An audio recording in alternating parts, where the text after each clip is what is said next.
Hello everyone and welcome back to a new video. In this video, I'm gonna show you guys how you can add fonts to Google Slides. So if you guys want to learn how to do it, just follow the steps that I'm gonna show you. As you can see guys, I'm right now in Google Slides and this is how the homepage looks like. So basically guys, the first thing that we're gonna do is start a new presentation.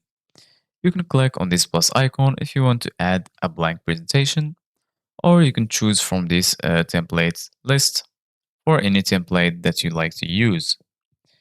You can also expand the templates list by clicking on templates gallery, and then as you can see guys, this is the list. You can choose any template that you like from here.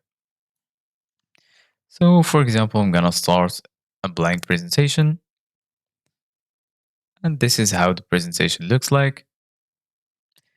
You can choose a theme from here. For example, I'm gonna choose this one, and you can add a title from here. So for example, I'm gonna name this presentation tutorial. And then I'm gonna go right here to the top, click on this plus icon in order to add a new slide. So right now I'm gonna type a text right here.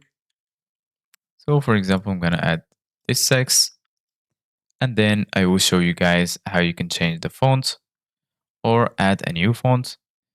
So just go to the top, I'm gonna find right here font, click on it, and then as you can see guys, this is the fonts list. You can change to any font that you like from this list. So I'm gonna use the Arial. And if you want to add more fonts, just click on more fonts right here. Once you click on it, you're gonna find this big list that includes some other fonts. You can choose any font that you like to add. So for example, I'm gonna add this one, click on OK. And as you can see guys, now I'm using that font. So this is it guys for today's video. Thank you guys for watching. See you guys in the next video.